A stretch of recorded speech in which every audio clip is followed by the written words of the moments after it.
E aí, galera do terceiro ano, vamos terminar essa república liberal, essa república populista, esse período democrático, né? Nós já vimos aqui o Dutra, já vimos o Vargas, já vimos o JK, e agora está faltando para a gente terminar o Jânio Quadros e o João Goulart, o famoso Jango, tá certo? Vamos finalizar isso aqui agora, beleza?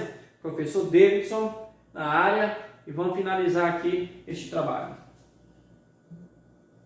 Bom, Jânio Quadros. Jânio Quadros é uma figura diferente. Um cara que em sua campanha eleitoral fez uma marchinha, uma música e o seu símbolo na política era uma vassoura. Tá? Dizia que ia varrer a corrupção na política brasileira. No caso, ele estava citando mais o JK, né? Que terminou seu mandato com denúncias de corrupção. E aí o Jânio Quadros aparece dessa maneira, né? O quê? Com a vassourinha e com uma musiquinha, né? Dizendo que ia varrer a corrupção no Brasil.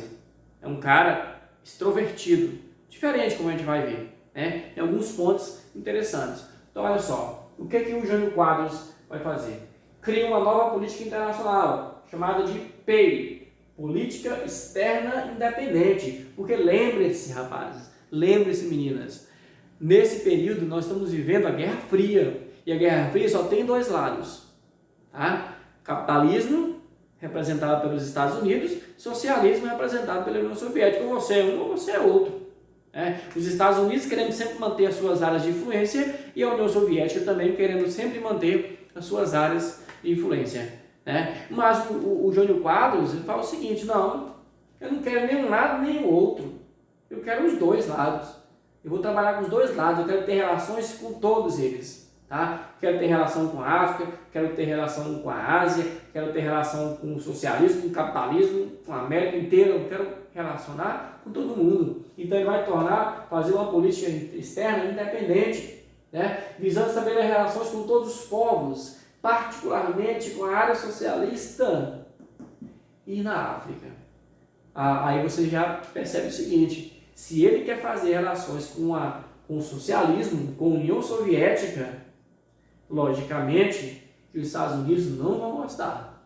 E que a elite empresarial, né, internacional presente no Brasil também não vai gostar.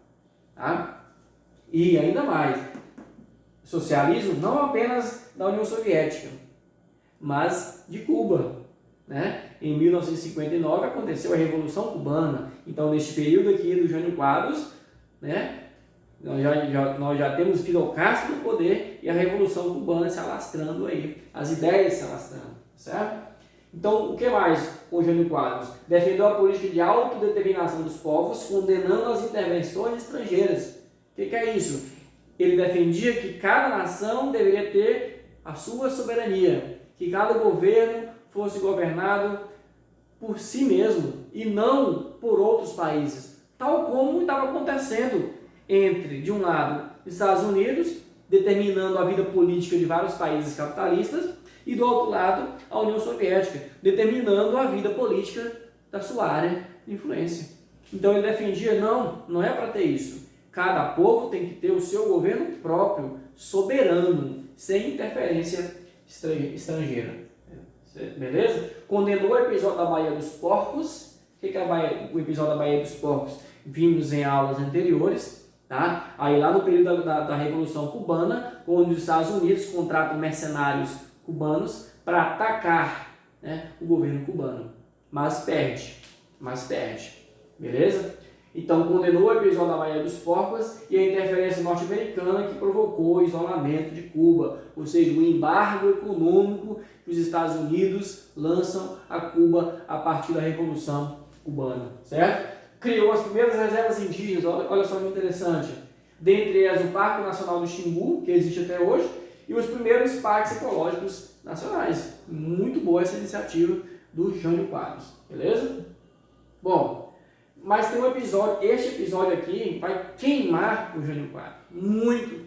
Ele já tinha aquela questão da política externa independente, queria ter relações com os socialistas. Aí ele chama o Che Guevara no Brasil e dá a medalha de Ordem do Cruzeiro do Sul né, uma condecoração só para pouquíssimas pessoas no Brasil, a elite brasileira vai odiar os Estados Unidos, né, vai ficar fervendo as orelhas, né, por conta dessa condecoração. Medo de quê? Medo do Jânio Quadros se aliar aos socialistas, tornar o Brasil o quê? Um país socialista, tá certo? Então olha só, o que mais? Bom, por causa de toda a pressão que vai acontecer por causa dessas políticas, né? Além disso, o Jânio também, só para citar, interessante, ele proibiu a rinha de galo, né? Ele proibiu o biquíni na praia, o desfile de Miss não podia ser de biquíni, né? Tinha que ser mais vestido. Então tinha essas coisas, assim, ele é meio moralista, né? E grande parte da população não gosta dessas coisas, religiosidade, moral, essas coisas assim. Então ele vai renunciar por causa da pressão. Mas ele renunciou com a seguinte ideia, ó, eu vou renunciar que o povo vai pedir para eu voltar, né? Vai ver grandes manifestações, vai pedir para eu voltar, eu volto. Esse é o plano dele. Aí ele renunciou, só que ninguém pediu para ele voltar não, né? O que vai acontecer? Quando o presidente renuncia, o vice tem que assumir o cargo. Só que o vice, tá, era o João Goulart, muito mais afeito ao socialismo do que o Jânio Quadros. Logo, a elite, o exército, os Estados Unidos vão fazer pressão para que o João Goulart ele não assuma o cargo, né? E ou seja, o quê? O que eles vão fazer? Tentar fazer outra eleição ou tentar fazer um golpe, né? Estabelecer um regime civil militar naquele período, né? O governo do João Goulart, do Jango, vai ser pressão do começo até o fim. Vai ser de 1961 até março de 1964. Acabou de fazer aniversário, né? O início do regime civil militar no Brasil. Então veja só, como é que o João Goulart vai assumir? Vai ter uma estratégia. O Tancredo Neves vai chamar o João Goulart e vai dizer assim, ó, o pessoal não está querendo você na presidência. Vamos fazer o seguinte, nós vamos fazer um parlamentarismo no Brasil. Você entra como presidente e eu entro como primeiro-ministro. Por quê? Porque no parlamentarismo o presidente manda menos, são poderes limitados. Enquanto o primeiro-ministro é ele quem determina mesmo, é ele quem manda. Tá? Aí o Jango, por hora tá bom. Ele estava lá na China, visitando a China. Olha só, a China comunista, o Jango estava lá visitando. Né? Aí fizeram um acordo com o Jango, ele assumiu como presidente um parlamentarismo, né? E o Tancredo Neves como primeiro-ministro brasileiro. E assim assume o João Goulart. Beleza? Características do governo Jango. Lei de remessa de lucros. Limitava a quantidade de dólares enviados pelas multinacionais para o exterior. O que é isso? As empresas multinacionais que existiam no Brasil, agora, a partir dessa lei, elas não poderiam mandar todo o lucro para fora. Elas tinham que deixar uma parte do lucro aqui no Brasil. Ou seja, é para investir no território brasileiro. Não é só usufruir do nosso comércio, do nosso mercado consumidor, da nossa matéria-prima e mandar o lucro todo para fora. Aí não dá certo. Aí o Jango fez essa lei de remessa de lucros. Descontentamento dos Estados Unidos e da oposição ligada à UDN. Aquela mesma do Carlos Lacerda lá, do atentado ao Getúlio Vargas. Claro que vai ter descontentamento. Ele era tido como comunista, mas não era. Ele tinha as ideias populares, ideias populistas, de ajudar o povão. Tá? Mas ele não era comunista e nem queria instalar um comunismo no Brasil. Mas desagradava aos setores por causa disso, tá? Por causa de sua aproximação aos países socialistas, assim como o Jânio Quadros também. Beleza? Criou o Plano Trienal de Desenvolvimento, tá certo? E principalmente isso aqui, ó. Isso aqui é que vai gerar o quê? O caos. É o que vai gerar a saída de Jango da presidência. A saída não, a deposição dele do cargo de presidente do Brasil. Reformas de base, principalmente esta aqui, ó.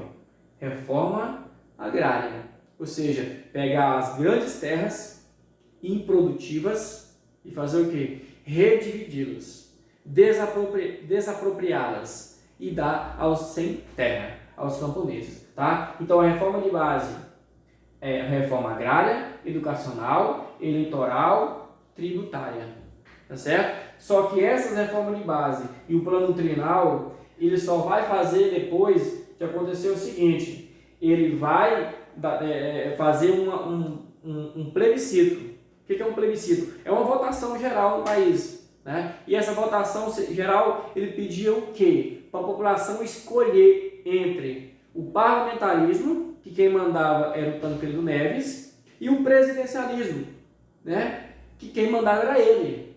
E o que o povo escolheu? O presidencialismo. Aí o que aconteceu? O Jango voltou com todos os seus poderes de presidente. Acabou o parlamentarismo no Brasil. Aí ele botou o plano trienal e as reformas de base.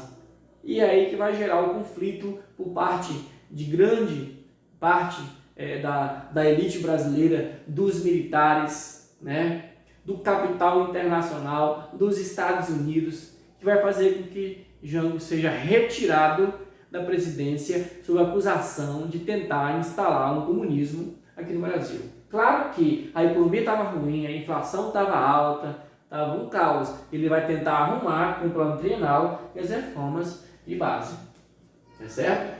Mobilização intensa de vários setores da sociedade brasileira, estudantes, operários, ligas camponesas que surgiram para apoiar o Jango, tá? O João Goulart. Em 1963, a retomada dos poderes, como eu falei agora há pouco, que é a volta do presidencialismo, com um plebiscito que ele fez, a população escolheu a volta do presidencialismo. Então, o Jango assina no comício da Central, comício de 100 mil pessoas, a ata instituindo a reforma agrária. Esse vai ser o ponto-chave, o ponto principal que vai fazer com que os militares, né, revoltem-se, tomem o poder do Jango.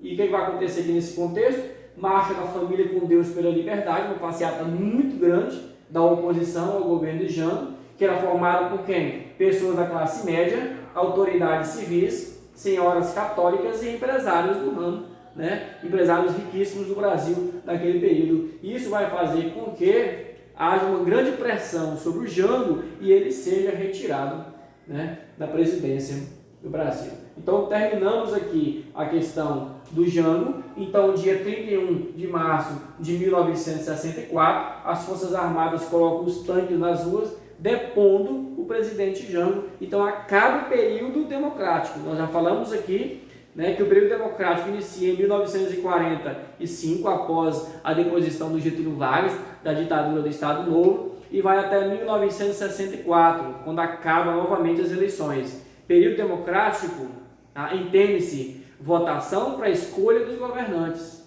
Então, no Vargas não tinha, iniciou em 1946 ali a redemocratização. Agora, em 1964, acaba novamente as eleições e inicia o regime civil militar, que vai durar 21 anos. Em 1985 finaliza, 1989 tem a primeira eleição após o regime civil militar. Beleza? A gente finaliza aqui então, terminamos o período populista ou período democrático, tá certo? Aqui no Brasil, e até a próxima aula. Valeu!